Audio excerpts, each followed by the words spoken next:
ज्ञानेश कुमार की मतदाता सूची क्या भाजपा और आरएसएस वाले बना रहे हैं?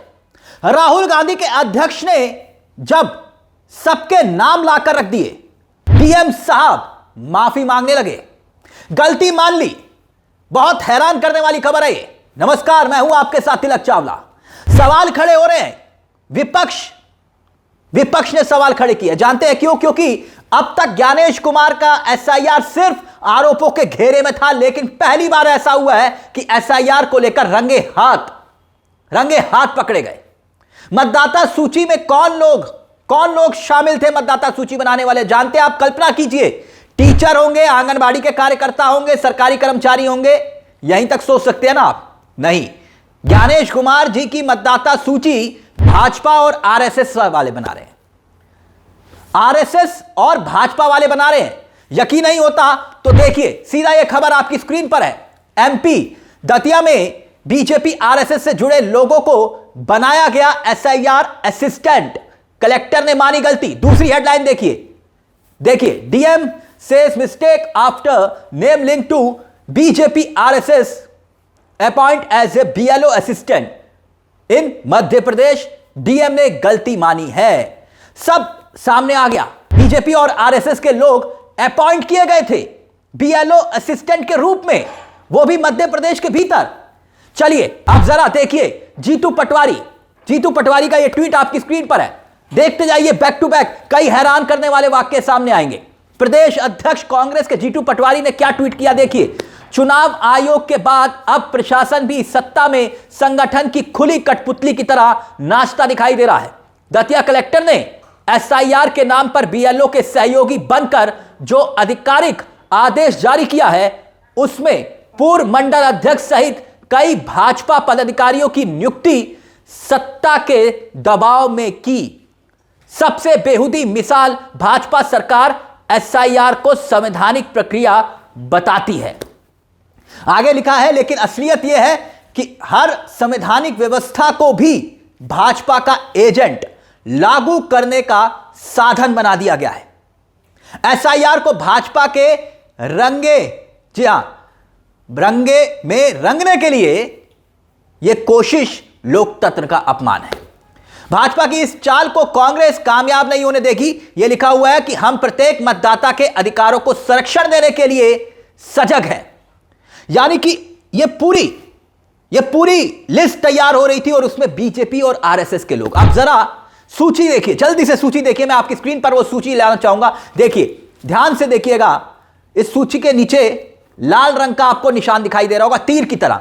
10 नंबर पर देखिए, 10 नंबर, और 10 नंबर पर बीएलओ भगत सिंह मांझी और बीएलओ असिस्टेंट धर्मेंद्र सिंह, नरेंद्र पटेल और राकेश रंजन सचिव। मतलब नरेंद्र पटेल अध्यक्ष, राकेश रंजन सचिव। नरेंद्र पटेल जो है, यह है भाजपा के नेता। अब अगला पन्ना देखिए जल्दी से। और इसी बात से यह पता चलता है कि बिहार में जो कहा गया था ना बिहार में कि भाई हमारे पास वॉलंटियर्स हैं, ये वॉलंटियर्स कौन रहे होंगे, क्या इस खबर से अंदाजा नहीं लगाया जा सकता? अगले पेज पर देखिए, सबसे ऊपर नाम पर चलिए।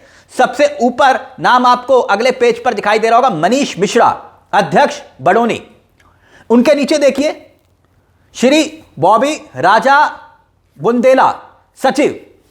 उनके नीचे आइए, श्री भरत 35 नंबर पर, अध्यक्ष। ये सब अलग अलग बीएलओ असिस्टेंट हैं। और ये सारे जिनके नाम आगे लाल तीर का निशान लगा हुआ है, ये सब के सब इस लाल तीर से लोकतंत्र को क्या छलनी कर रहे थे।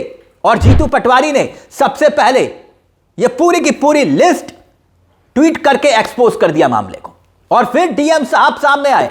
डीएम साहब ने बताया कि जो गलती हो गई है, दतिया के डीएम ने जो गलती की है, वो एसडीएम को लपेट लिया उसमें कि हमने नहीं कुछ किया, ये तो एसडीएम साहब ने किया। ये जितने बीएलओ हैं पूरे राज्य में, 2 से 3 असिस्टेंट दिए गए थे। बिल्कुल सेम पैटर्न है। जो वॉलंटियर्स बिहार में थे ना, वही पैटर्न यहां पर आ गया। यहां पर ऑफिशियली बकायदा बीजेपी आरएसएस वालों के नाम जोड़ दिए गए। वहां पर वो वॉलंटियर्स थे, यहां असिस्टेंट कर दिए गए। और स्वप्नल वानखेड़े हैं, देखिए, दंतिया के कलेक्टर हैं। वो दिलचस्प बात कह रहे हैं कि विधानसभा के एसडीएम ने जारी किया था, सब डिवीजन मजिस्ट्रेट एसडीएम ने जारी किया था, उन्हें अधिकारियों से लिस्ट मिली और 3 नाम गलत तरीके से शामिल हो गए थे। अब कहा जा रहा है कि अलग अलग डिपार्टमेंट ने असिस्टेंट के नाम भेजे थे, 3 नाम गलती से जुड़ गए। ठीक, कोई गलत इरादा नहीं था, यह कहा जा रहा है। लेकिन अब एक बात यहां पर सवाल के रूप में खड़ी होती है, गलत इरादा नहीं था, बस नाम गलती से जुड़ गए, यही कहा गया ना।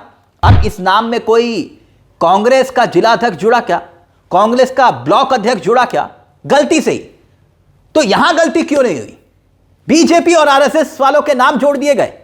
अब याद कीजिए, बिहार में 3-4 दिन पुरानी बात नहीं है, जब चुनाव हुए सवाल खड़े हुए थे कि 3 लाख वॉलंटियर्स, जब एसआईआर हो रही थी, 3 लाख वॉलंटियर्स कहां से आएंगे बिहार में। अब सवाल यह है कि ऑर्डर निकला, उसके खिलाफ एक्शन सस्पेंशन का क्यों नहीं हुआ जिसने यह गलती की?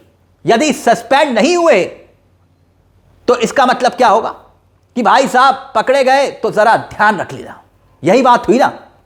अब देखिए, पटवारी ने जोर देकर क्या कुछ कहा, जीतू पटवारी का यह बयान देखिए। जीतू पटवारी ने कहा कि एसआईआर का बीजेपी के रंग में रंगना डेमोक्रेसी का अपमान है, कांग्रेस इस चाल को कामयाब नहीं होने देगी, हम हर वोटर के अधिकारों की रक्षा के लिए अलर्ट हैं, हम ध्यान से, जी हां, अब ध्यान से सुनिएगा, बहुत ध्यान से, क्योंकि ये ऑर्डर अब देखिए आपकी स्क्रीन पर है, सरकारी कर्मचारियों के लिए है, यह बता रहा है ये ऑर्डर सरकारी कर्मचारी, और उसमें आप ऑर्डर के ऊपर का हिस्सा पढ़िए, देखिए ठीक से, पहला पन्ना देखिएगा। मुख्य निर्वाचन पदाधिकारी मध्य प्रदेश भोपाल के पत्र कार्मिक, इसमें लिखा होगा 1/2006-2026 गहन पुनर्निरीक्षण निर्वाचन नियमावली 5466 भोपाल दिनांक 27/10/2025 एवं भारत निर्वाचन आयोग के क्रमिक एसआईआर दिनांक 27/10/2025। इसमें आगे जो लिखा हुआ है ये पूरा का पूरा हम आपको वो आदेश दिखा रहे हैं।